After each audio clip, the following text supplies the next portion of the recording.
Querido! Olá, Márcia! Beijo no coração, deu certo nossa live transcontinental, não é isso? Transatlântica, na verdade. Transatlântica, exatamente. Ai, Fernando, olha, eu estava tão assim interessada no teu assunto, porque eu adoro.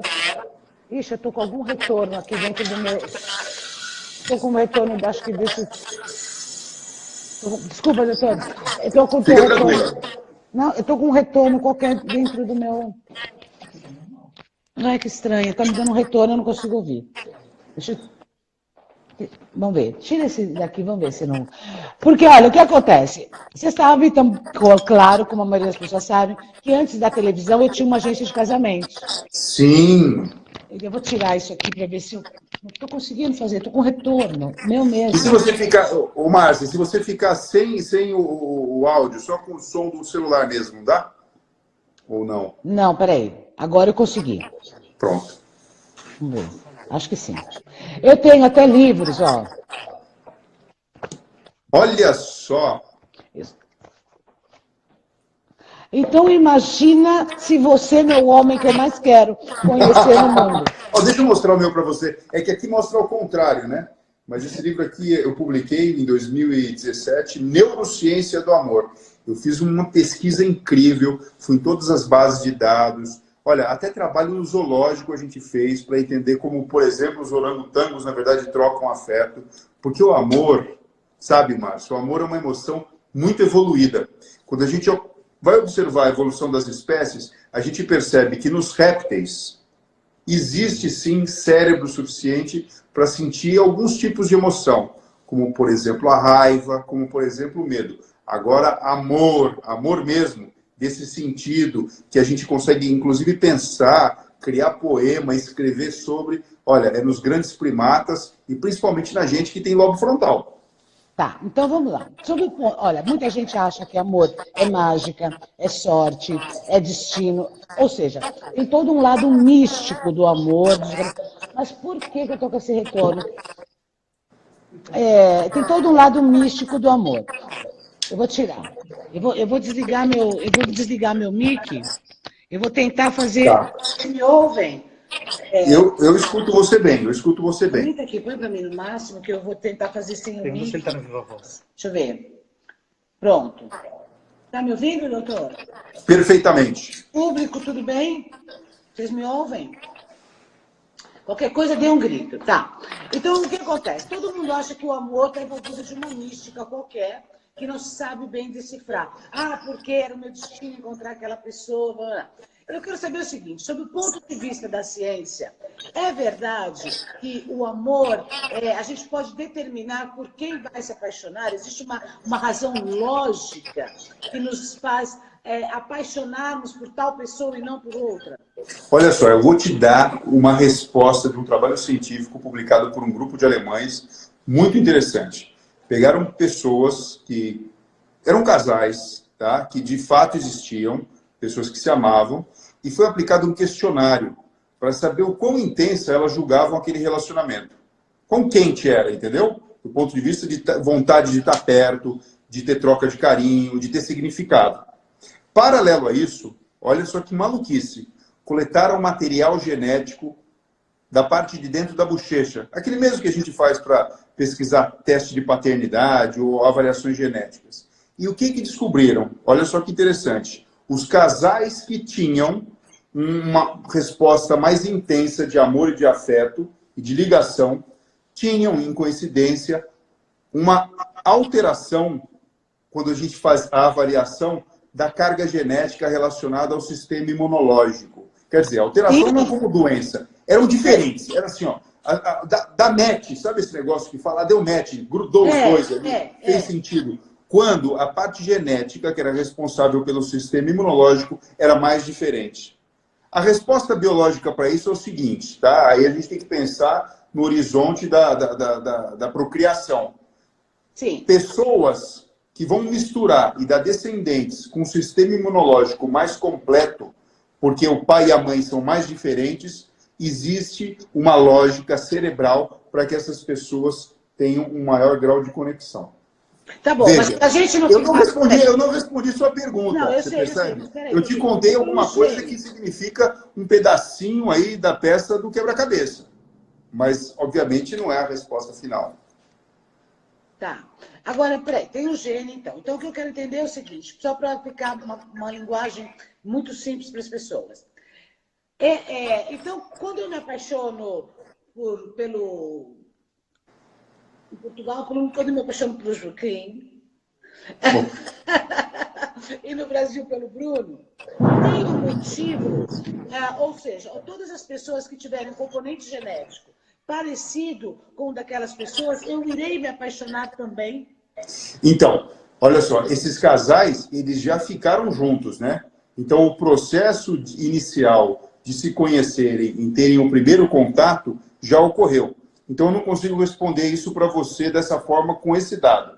O que eu posso dizer para você é o seguinte: o que faz a gente ter uma atração por uma pessoa? Tem trabalho que mostra que expressão facial parecida faz com que a gente tenha algum grau de atração. Tanto é que, muitas vezes, a gente acha que os casais que dão muito certo, eles acabam sendo muito parecidos. Existe uma entrada sensorial através do olfato. Não, estão reclamando do meu áudio. Peraí, deixa eu colocar. Vamos tentar colocar. E agora, gente? Tudo bem? Nem sei se eu estou ligada aqui. Peraí, doutor Fernando, porque eu apanho da tecnologia. Bom, eu estou tentando... Vou me logar de novo. O senhor não está no Viva Voz? Não pode ser isso? O meu está no Viva Voz. Pode ser isso que está dando retorno. Tira do Viva Voz, por favor. E agora eu estou legal. Espera aí. Não podemos perder esse assunto. Eu vou tentar, então, colocar um microfone para mim.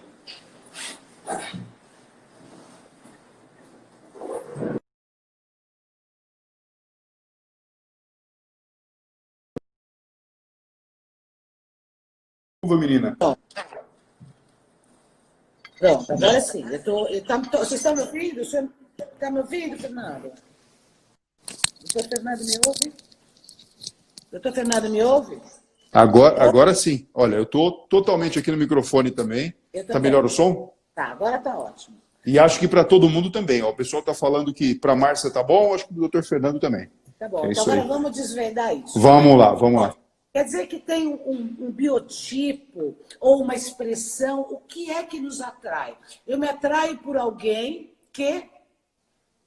Pronto, então vamos lá. Vamos pegar no geral até chegar no exemplo específico de duas pessoas. Vamos falar, para ficar mais simples, então, um exemplo de um homem e uma mulher que se relacionam. Ok? Lembrando que o amor, a gente sabe que não tem essas fronteiras, né, Márcia? Eu entendo o amor, depois de ter escrito o livro, como se fosse aquele símbolo chinês do yin e yang, entendeu? Então, tanto faz o gênero, são duas pessoas que se complementam do ponto de vista de energia. Mas vamos sair do ponto de vista homem e mulher, tá? No geral. O que faz uma mulher prestar atenção em um homem? Isso é científico, tá? Cada pessoa pode falar um pouquinho diferente. Aparentar força física, então o aspecto triangular do corpo, ou seja, a cintura escapular, que é essa aqui, dos ombros, ser maior do que a cintura pélvica. Então, um aspecto meio de fortão mesmo, sabe? De um triângulo.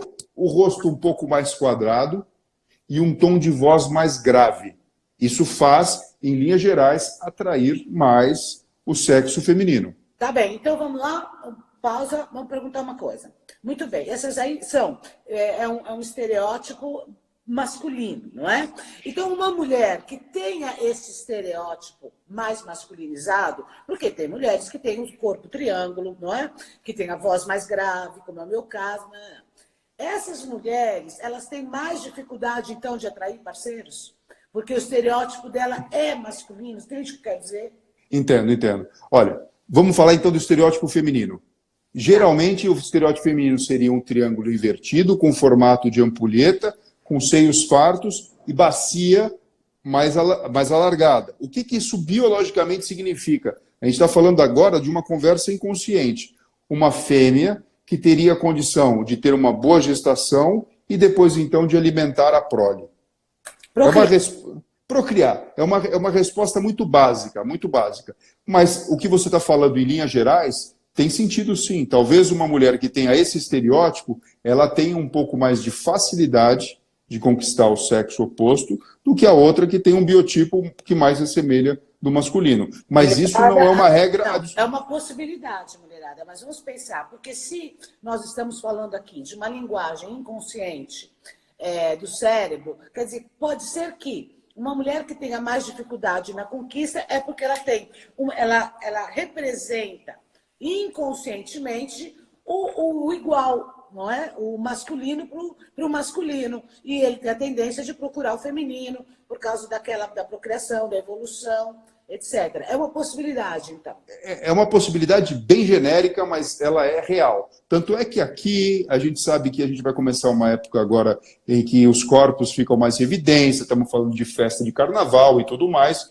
e num rápido olhar, porque o cérebro da gente, Márcia, é assim, ó, em milésimos de segundo, ele faz uma escolha, ele faz uma classificação. Eu acho uma coisa bonita ou feia, eu acho uma coisa legal ou chata. Depois eu posso até gastar um tempinho mais e entender, olha, isso parece chato, mas é legal. Isso parece bonito, mas não é tanto. Isso não me atrai, e de repente você fala, deixa eu olhar melhor, e isso aqui me atrai. Mas no momento de festa, por exemplo, de múltiplas exposições, eu tenho várias pessoas em potencial como pessoas para me aproximar, o cérebro vai fazer esse jogo rápido. Então, se o meu instinto é procurar alguém bem feminino, eu vou procurar alguém com essa silhueta. Isso acaba sendo inato. Cabelão e assim vai. É lógico que a gente pode ter uma influência cultural.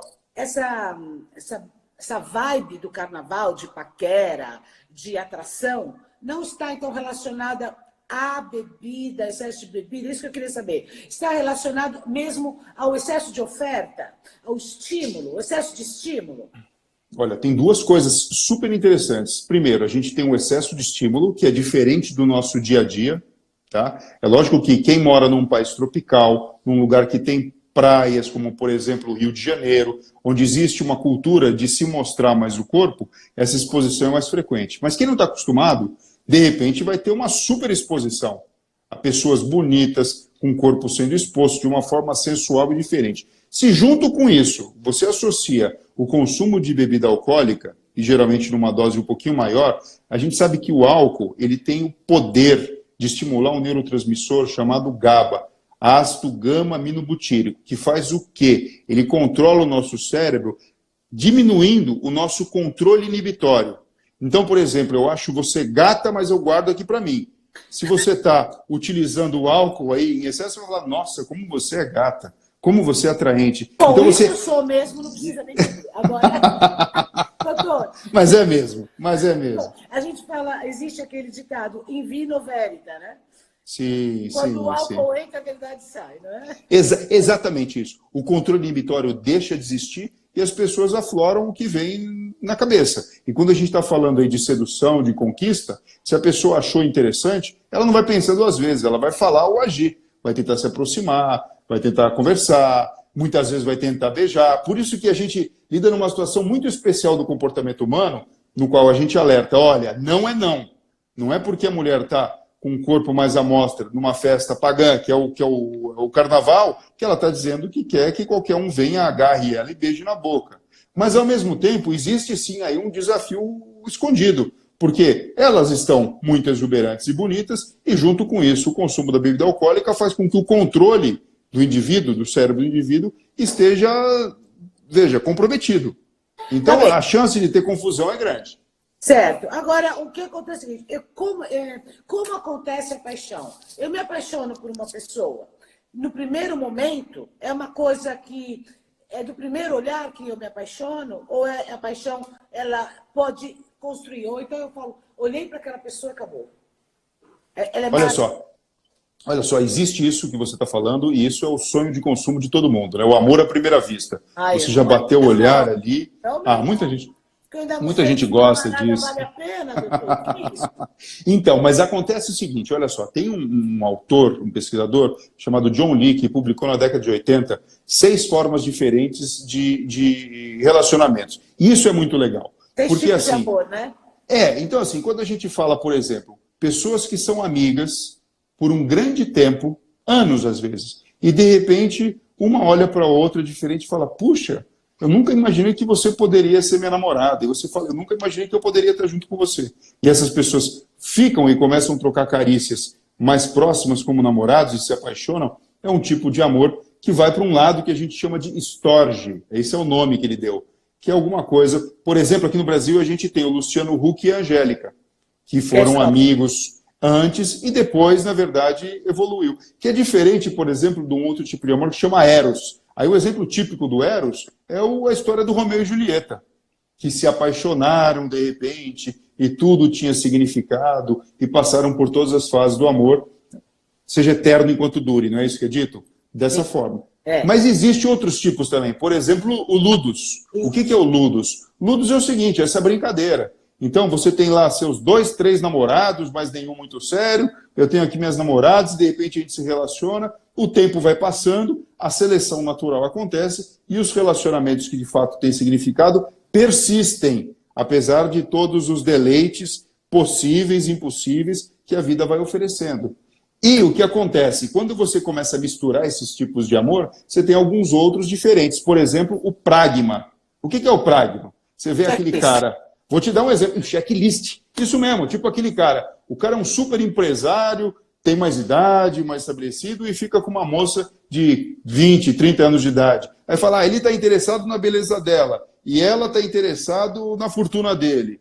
Enfim, é um checklist. E de alguma forma eles se satisfazem. E aí eu até me pergunto, né? Será que todo amor, na verdade, ele não tem um quê de checklist? Só que não necessariamente por dinheiro e beleza, mas por companheirismo, por afeto, por se entender, por parceria.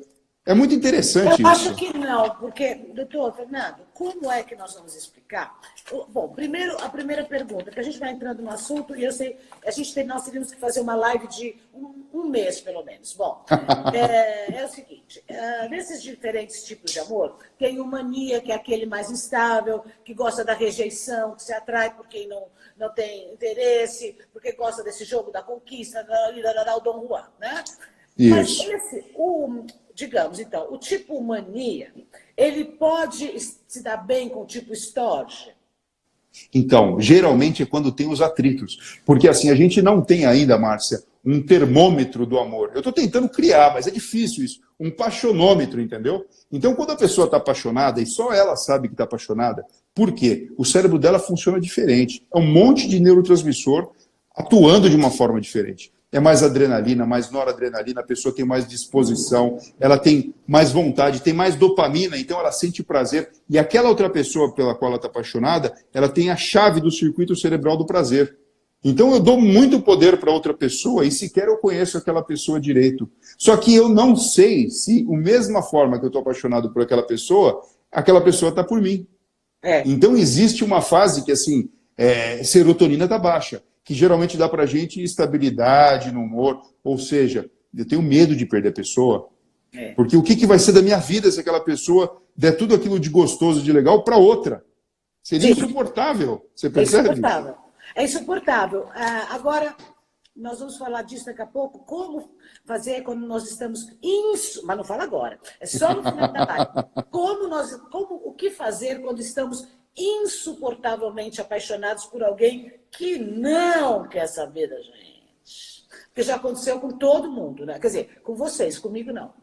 Olha só, Márcia, o que você falou é muito bacana. Imagina assim, se a pessoa que você gosta ou você está apaixonada, ela tem uma forma de lidar com o amor como se fosse o Ludus. Por exemplo, que é uma pessoa que gosta de jogar, ou seja, ela não vai ficar com uma pessoa só ao mesmo tempo. Porque não é assim que ela experimenta o amor. E não tem como você pegar aquela pessoa e falar assim, ô bendito, seja assim porque eu sou assim. Não vai dar. Então vai sofrer. Mas daqui a pouco a gente conta para as pessoas algumas dicas para isso aí. Exatamente, porque às vezes a pessoa está esperando uma resposta de amor que o outro não está apto, não é? Então, ele está dando uma resposta, só que eu não estou conseguindo entender aquilo como uma resposta, porque eu estou esperando outra coisa de acordo com o meu perfil, com o meu estereótipo, o meu perfil amoroso, digamos assim, esse estudo de Lee que realmente é muito legal. Agora, beijo ou sexo, o que é mais importante para a paixão, para a construção da paixão? Primeira coisa, quando duas pessoas estão namorando ou de fato têm um relacionamento, existe um contrato que não é o contrato assinado em cartório, que existe só entre duas pessoas. Isso pode ser um jeito de olhar, um jeito de tocar, mas geralmente é a assinatura do beijo que faz com que os relacionamentos comecem. Tanto o contato de lábio com lábio como dos genitais, eles têm algo de muito especial dentro do sistema nervoso. Porque, por exemplo, a boca, assim como as regiões genitais e as regiões erógenas, então estou falando de axila, de mamilo, de região perianal, de vagina, de pênis, de boca, de pescoço, são áreas que têm uma maior densidade de neurônios que transmitem mais informações sensoriais para o cérebro.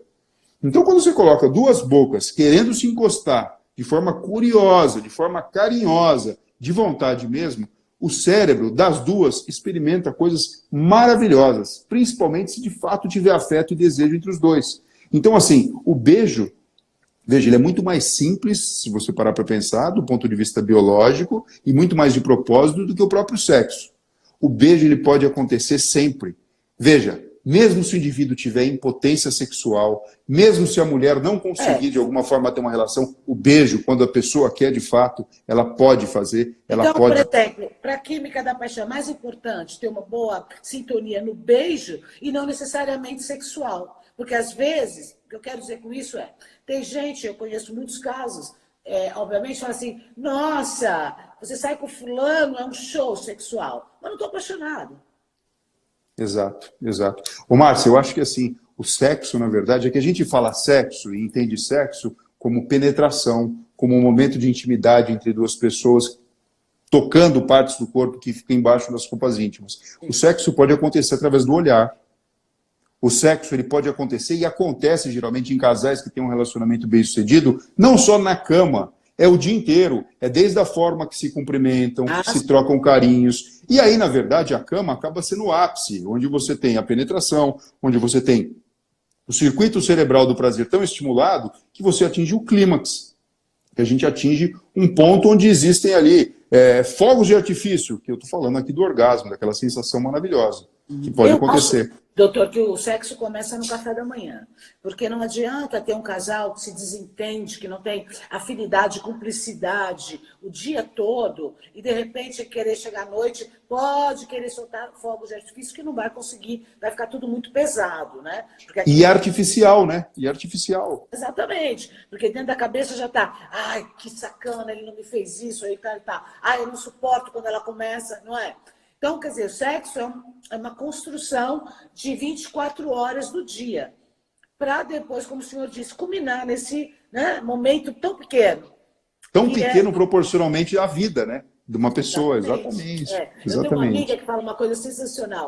Ela diz assim, Marcela, por 15 minutos de prazer, eu não aguento 23 horas de aborrecimento.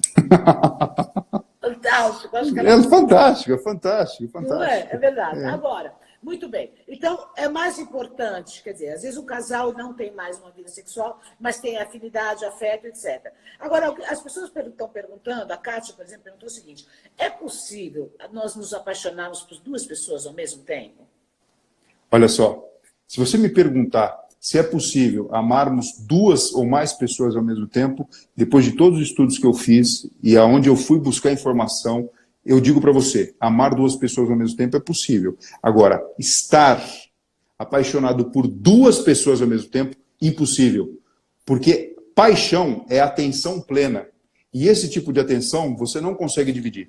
Não é algo que você faz como, por exemplo, está aqui no celular e ao mesmo tempo olha uma televisão ou lê um texto no livro. Não dá. Paixão é atenção por uma pessoa única. E quando esse momento acontece... E a gente sabe que ele tem um prazo de validade, porque a gente entraria em parafuso, o nosso cérebro sairia fumacinhas e é incompatível com a vida. Dura mais ou menos aí 6 meses, 2 anos. E depois disso a gente progride para uma outra fase. Tendo o relacionamento ok. Ou não. A fase de um amor romântico e depois a fase do amor companheiro. Então, se você tem alguém que você está ali usufruindo ou desfrutando de um amor companheiro, isso não blinda nem você nem a pessoa de sentir um amor do tipo paixão por uma outra pessoa. É tudo uma questão de fato de construção mental e de se entender, puxa vida, esse relacionamento que me dá hoje, talvez menos fogo do que eu tinha alguns anos atrás na cama, mas ele me dá tantas coisas boas, isso aqui foi tão preparado, que eu não vou colocar em risco isso aqui por instantes, como sua amiga muito bem disse, de 15 minutos, algo efêmero. Exato. Mas sim, é possível. Você pode estar tremendamente apaixonado por uma pessoa e amar uma outra de uma forma diferente. Então, mas o que eu entendo é que a paixão ela é um dilúvio químico, né, de bem-estar, não é isso? Que é muito, eu acho que a paixão é até terapêutica, digamos assim. De ponto de vista. A paixão é a maior motivação que a gente tem.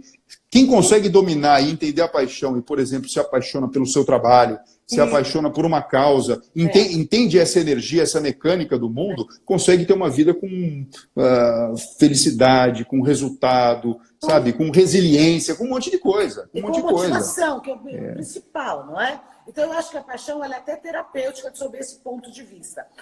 Mas nós não podemos pensar, entender e nem nos tornarmos dependentes dessa paixão, que pode ou não, em termos de relação, ser uma coisa positiva. Exatamente, concordo com você. Concordo com você. E assim, a gente precisa entender que existe um momento em que a gente vai resolver. Os gregos falavam que a paixão era quase como se fosse uma doença, porque o indivíduo não está normal. A gente sabe, quando você está apaixonado, coisas que não fazem sentido você faz. Se você precisar viajar 10 horas só para tomar um café com a pessoa, dar um beijinho na boca, você vai e volta e você fez a melhor coisa do mundo. Não dá para fazer uma outra coisa. Não teria sentido você estar fazendo outra coisa. Mas você sabe, depois que esse tempo passou, veja, quando você já está desfrutando de uma fase de amor romântico com o companheiro, você fala, não, peraí, não precisa se esforçar tanto, não precisa gastar dinheiro, a gente vai ter o nosso tempo organizado e a gente pode curtir com mais calma. E não é que a paixão foi embora, mas você, na verdade, dominou um pouco esses neurotransmissores que estavam malucos na fase da paixão. Entrou na fase normal. Agora, por exemplo, eu me apaixono hoje por uma pessoa. E, então, tenho uma fase de paixão extrema com essa pessoa. Por algum motivo, eu perco contato com essa pessoa durante muito tempo. Quando eu reencontro essa pessoa, ela desperta o mesmo sentimento em mim? Ela vai novamente acionar... Ela pode despertar o mesmo sentimento em você. Ela pode despertar o mesmo sentimento em você. Mas veja, a gente tem uma coisa chamada linha do tempo, né? E no decorrer do caminho, certamente você ficou ou experimentou um processo de luto por ter, na verdade, ter se distanciado dessa pessoa. Então, muitas vezes, uma paixão que você viveu no momento, você depois tenta reviver com a mesma intensidade e isso não vai acontecer dessa forma. Talvez tenha até um significado maior, que você fala, puxa vida, passou tanto tempo, aconteceu tanta coisa e eu ainda nutro a curiosidade e o interesse por você. Porque quando a pessoa está apaixonada, pode passar uma outra, fisicamente, com todos aqueles critérios que a gente falou ali, de beleza, e aquilo não tem interesse nenhum, porque é aquela pessoa que a gente, na verdade, quer estar perto. Mas o é curioso, né? Então, o que essa pessoa tem, doutor? Que as outras não têm? Então, esse é o grande mistério, na verdade, que a própria ciência não consegue explicar o amor. Por que existe o cupido? Porque de fato existe. É a paixão, o começo de uma história amorosa. Por que existe o conceito do cupido? Que de repente duas pessoas se encaixam de uma forma tão interessante que tem vontade de estar perto, tem vontade de descobrir os seus segredos, tem vontade de se estimularem, até provocar felicidade no outro. Isso a gente não consegue explicar 100% ainda. E ainda mais nessa era digital, em que a gente consegue colocar pessoas em conexão, que jamais seria possível no dia a dia normal. Exato. Agora, é possível que eu, lá nos aplicativos, consiga, eu olho lá uma foto, e ali, essa foto, essa imagem, ela pode me despertar alguma coisa ou realmente tem que ter esse contato, tem o cheiro, tem a pele, tem o olhar, olha só, e não uma foto, não é? Como que é?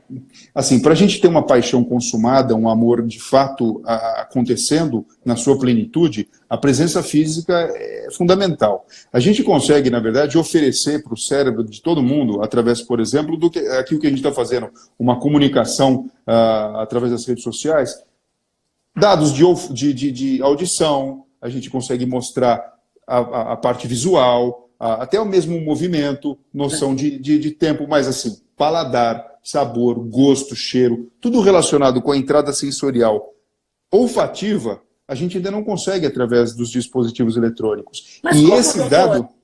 Eu não consigo sentir seu cheiro daqui. Eu consigo lembrar do seu perfume quando eu te cumprimentei na Bandeirantes, quando você esteve com a gente. mas eu não consigo falar isso para as outras pessoas da mesma forma. Então, essa mágica, essa chavinha só acontece com a nossa presença física. Então, Por isso como que a gente vê esses casos dessas mulheres, por exemplo, que se envolvem nesses amores virtuais, não é? Chegam a fazer loucuras, entende? Com pessoas que nunca estiveram em contato real. Porque o que acontece? O cérebro humano, o que ele faz? Ele pega dados que existem na minha frente e como se fosse um quebra-cabeça que vai montando e vai juntando as peças. Eu não tenho a peça final, que é o contato físico com a pessoa de perto, a fim de tocá-la e de fato experimentá-la. Mas a minha imaginação faz com que tudo aquilo tenha sentido. Então você coloca uma pessoa que diariamente vai falar bom dia, vai falar boa tarde, vai falar boa noite, vai contar os problemas, vai fazer elogio, às vezes até cria uma situação de briga virtual para dar um tempero na relação. Veja, tudo fake e de mentira. E o cérebro humano ele vai criando um contexto e um significado para aquilo tudo. Veja, até então a gente não falou de nada de contato físico. E existe aí uma jogada com a imaginação, e a gente sabe que o nosso cérebro tem essa capacidade, que acabam experimentando e tomando decisões que não são normais, porque estão apaixonadas. Vou te dar um exemplo.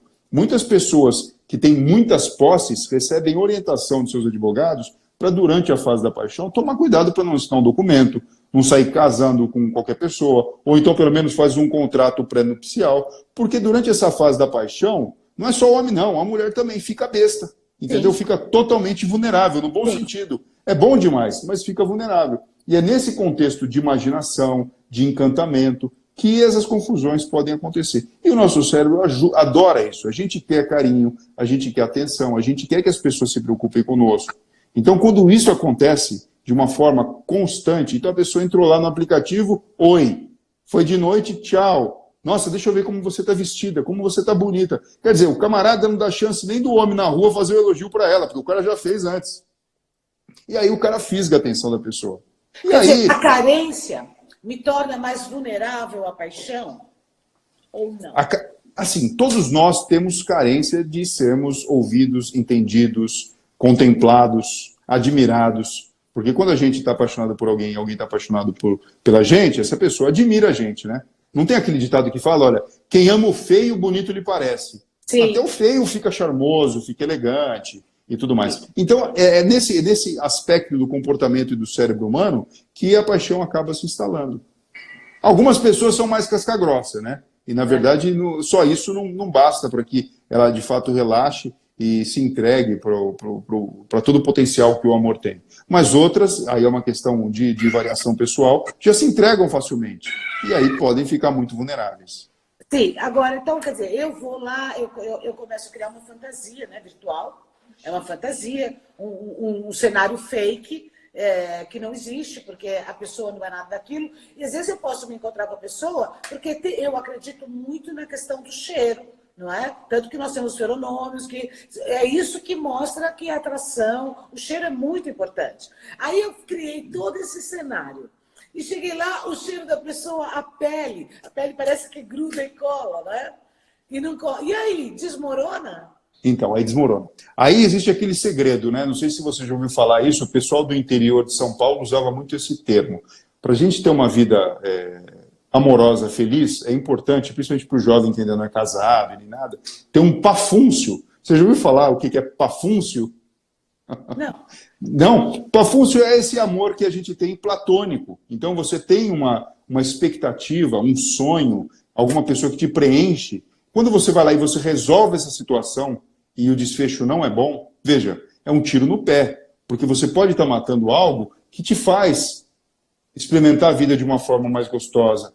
Você vai falar assim, não, mas é tudo virtual. Não, peraí. Se você tiver o cuidado, a delicadeza de manter aquilo naquele lugar, e isso fizer sentido para você, porque para muitas pessoas isso faz sentido. Você tentar resolver isso, falar, não, peraí, eu preciso encontrar, senão a minha vida vai ficar um inferno. Você corre um sério risco de se decepcionar, do seu cérebro pegar aquela pecinha do quebra-cabeça e perceber que, nossa, você estava construindo tudo errado. E aí desmorona, né? Aí você precisa ir para outro. Então tem essa figura dessa paixão virtual. Sabe esse negócio? Quando eu falo pafúncio é o seguinte, você gosta ali do Brad Pitt. Meu, tomara que nunca você encontre o Brad Pitt, porque talvez se você encontrá-lo, talvez não seja tudo aquilo que você imaginava, entendeu? E era tão importante você ter aquilo na sua imaginação, naquele seu referencial, que pode significar um tiro no pé. Então talvez é até melhor deixar a coisa onde está, não é? Que ali a gente tem certeza que está fazendo bem, e de repente trazer aquilo para a realidade pode ser um desencanto enorme. Agora, doutor, a ciência mostra, prova, explica ou informa até que idade nós estamos aptos à paixão? Olha só, a gente começa a ficar apto a se apaixonar, e para isso tendo como base um cérebro completo, eu estou falando por volta aí do final da adolescência, depois que todos os hormônios responsáveis pela puberdade são acionados. Então, a testosterona, principalmente nos homens, né, e o estrógeno nas mulheres, com toda a mudança física. É aí que começa a nossa capacidade de paixão propriamente dito. Esse tipo de paixão, que na verdade consegue ter a consumação através do ato sexual. Aí começa. Quando termina? Não termina. Até o seu último respiro, você ainda tem a possibilidade então, de se apaixonar. Mas o declínio hormonal da mulher e do homem, a partir de uma certa idade, não existe uma mudança nisso? Você pode, na verdade, ficar mais seletivo para a formação dos seus relacionamentos e até mais brando. É isso que eu te digo. Talvez você, ali com 80, 90 anos de idade, não faça sentido querer ir para a cama com alguém. E talvez não precise. Na verdade, às vezes um beijo, um abraço mais afetuoso, uma conversa mais franca, tudo isso faça muito mais sentido do que, de fato, tentar ter um ato sexual como quando você tinha 20 anos de idade. E tá ok, isso é uma paixão ajustada para o seu momento de vida. Tanto é que a coisa fica muito esquisita quando você vê um casal lá, o cara com 88 anos e a menina com 30. Você percebe que assim, existe sim uma diferença hormonal. E não estamos falando de juventude, não estamos falando simplesmente de performance. Estamos falando de... E os dois vão acabar se frustrando de alguma forma. Né? Enfim, não tem uma obrigatoriedade. O amor é a gente que coloca esses rótulos. Né? Por isso que eu falo para você, o beijo na boca ele pode ser dado em qualquer faixa etária. É lógico que o jovem ele vai ter muito mais curiosidade, vai querer ficar percorrendo com a língua a boca do outro, sentir todo o cheiro e beijos prolongados, úmidos. Talvez a pessoa de mais idade, um simples selinho, na verdade, tenha todo esse significado. A pessoa já viveu algumas coisas e aquilo não faz sentido. Mas o significado da paixão acaba sendo o mesmo dentro do cérebro. E talvez muito melhor, porque com menos ansiedade e reconhecendo a magia daquele momento. Então, nós vimos que a paixão faz muito bem, porque ela nos permite ter uma enxurrada mesmo de hormônios e que são muito estimulantes e prazerosos e as pessoas... A vida fica colorida. Eu sempre falo, a paixão, por qualquer coisa, deixa a vida colorida. Agora, a paixão faz muito mal também. Quando é que a gente destrambelha? Que é o seguinte, que fica, meu Deus... Sabe, ele me deixou, ela me largou, o mundo acabou, minha vida acabou. Destrambelha uma hora, né? Destrambelha. Você percebe que, assim, os, até dito, crimes passionais acontecem quando as pessoas estão experimentando essa sensação de posse pelo outro. Ou de possível posse pelo outro. Uhum. O nível de serotonina, que é um neurotransmissor que dá pra gente uma certa estabilidade de humor, não deixa a gente nem muito triste, nem eufórico demais, ele tende a estar mais baixo na pessoa que está apaixonada. Então isso faz com que ela fique com pensamentos reverberantes. Então tudo que eu vejo no dia me faz lembrar da pessoa amada. Olhei para o céu. A serotonina está baixa. Isso, e a pessoa fica quase como se fosse um transtorno... Faz com que a gente tenha um comportamento quase que obsessivo-compulsivo. Então, assim, você olhou para o céu, viu uma nuvem com um formato meio arredondado, acabou, é um coração, não é uma nuvem. E aquilo significa que a pessoa está pensando em mim, entendeu? Então, assim, a gente começa a achar sinais onde fisicamente não tem muito sentido, ou simplesmente é uma mera coincidência. Mas tudo bem, isso que eu falo para vocês, se a gente entende como funciona o nosso cérebro, por que não curtir isso? Mas entendendo que quem tem a verdadeira chave... Para entender como funciona o cérebro, precisa ler seus livros, precisa assistir minhas lives, o que não acontece com todo mundo. Aí a pessoa fica apaixonada e perde totalmente o rumo, destrambelha. Assim como quando acaba a paixão, né? Porque assim, depois que existe uma ruptura indesejada, porque assim, Marcial, eu realmente acredito nisso. Um relacionamento é como se fossem duas pessoas puxando um elástico. Sabe esse elástico de papel? Geralmente o que solta primeiro, ou seja, que se interessou por uma outra coisa, não vai se machucar tanto quanto que ficou segurando o elástico. Esse vai sentir uma dor muito maior.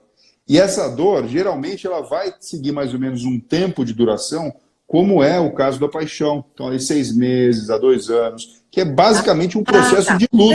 É um processo de luto. Também a dor? Ela também tem um prazo, essa dor? Ela tem um prazo, porque a pessoa... Olha aí, gente, apaixonados que estão sofrendo, como que chama? Dor de cotovelo, que fala, né? Então aí, a dor do amor. Dor de cotovelo. A dor do amor também tem prazo. De 6 meses a 2 anos.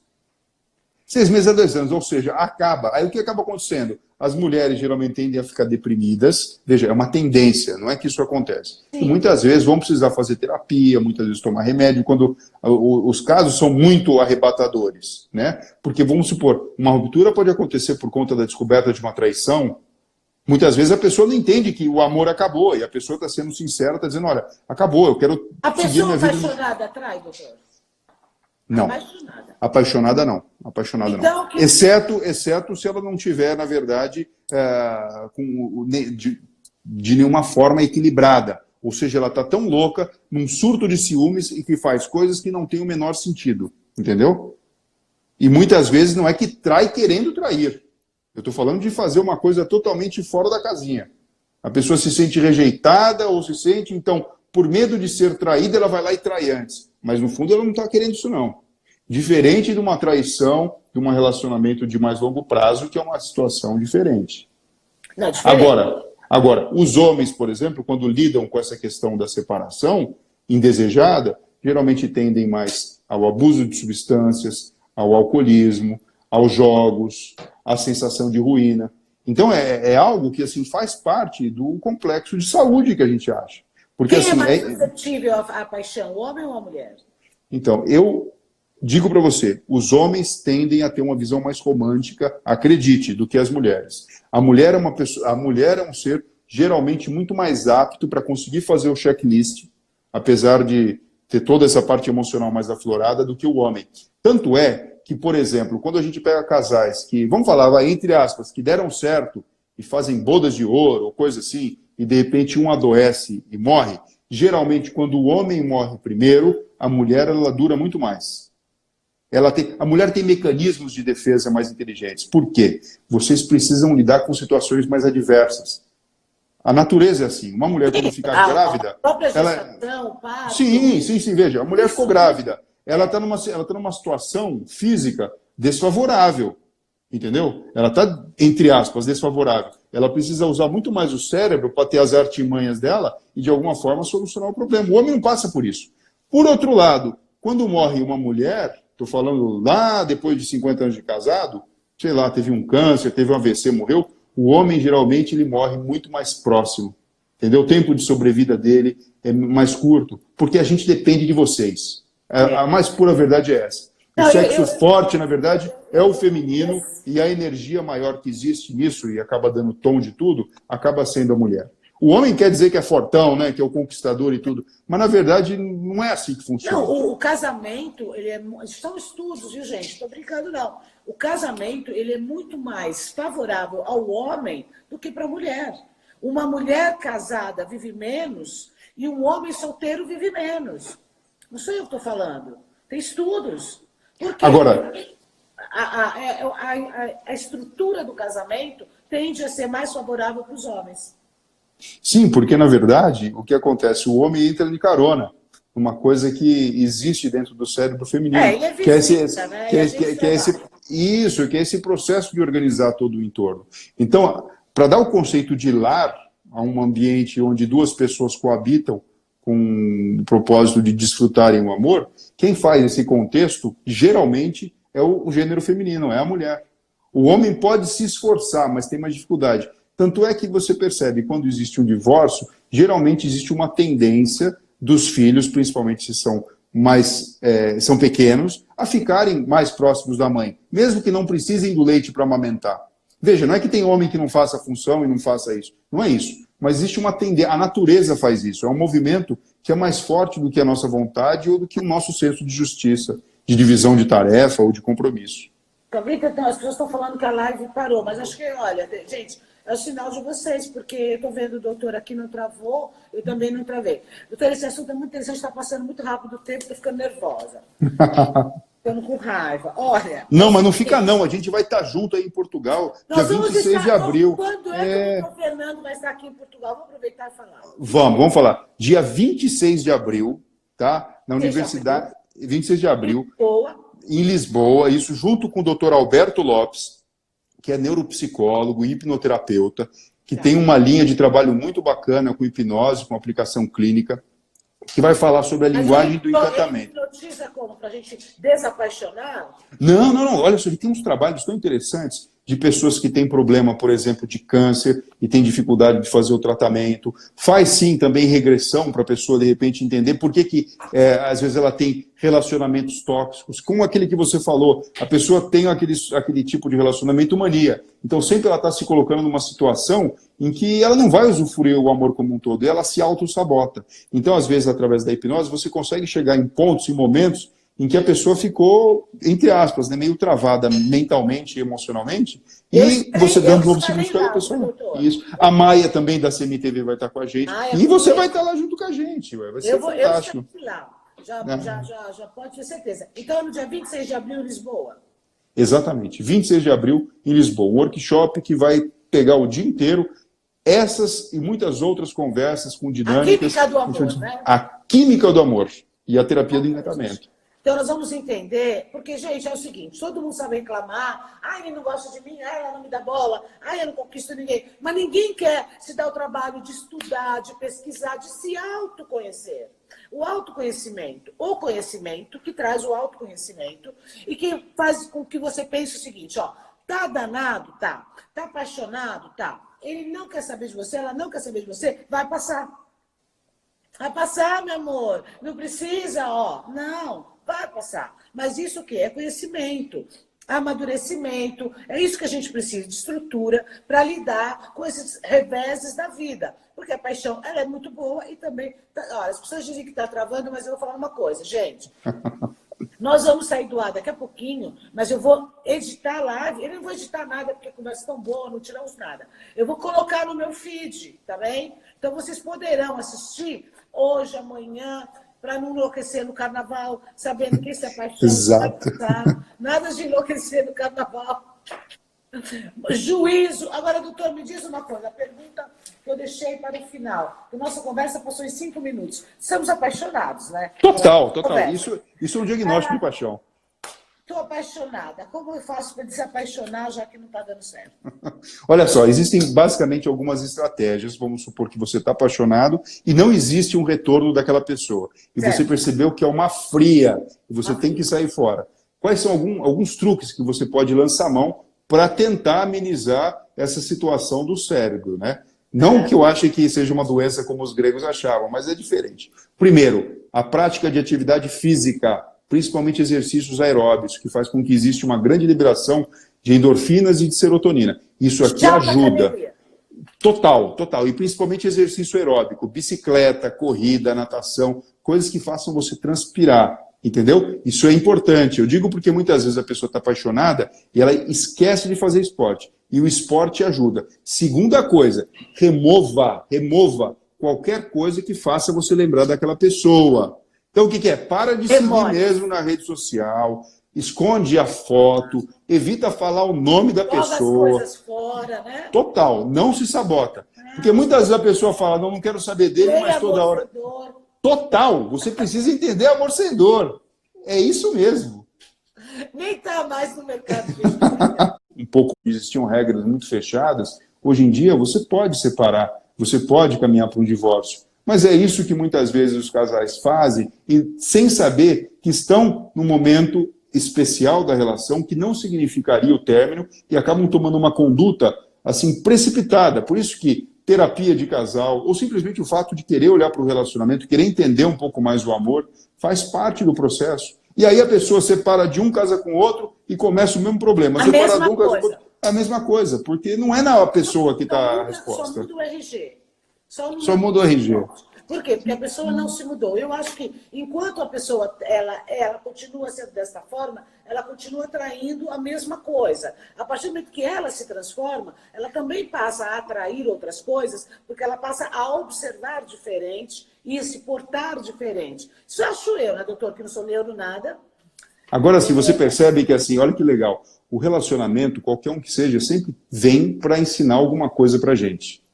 A gente está pedindo isso para o universo, e o universo oferece para a gente. Senão o Instagram derruba a gente, eu não Tá, vou falar. E, na verdade, a nossa evolução é como se fossem espirais. Então, cada relacionamento que a gente acaba vivendo e experimentando, mesmo que o outro siga um padrão semelhante, muitas vezes até de sofrimento, ele já é um pouquinho diferente do anterior. Então, a gente consegue ser um melhor companheiro graças a todos os outros companheiros, namoradas que a gente teve. Claro, e a gente carrega de cada um algo melhor. É um processo, exatamente. Como eu disse, obrigada a todos os chutes que eu levei, porque agora eu posso fazer gol, não é?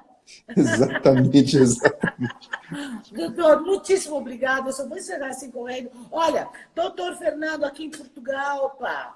Aí agora em abril, dia 26 de abril, temos doutor Fernando no Super Workshop em Lisboa. Eu estarei lá também. Olha só, www.linguagemdoamor.com. Acabou, por ali você consegue fazer inscrição. Perfeito. Na live. www.linguagemdoamor. Doutor Fernando, muito obrigado. Um grande beijo, vai cair Outro. Te adoro. Bom beijo carnaval. também. Bom carnaval. Obrigada. Mexeu com você, mexeu comigo.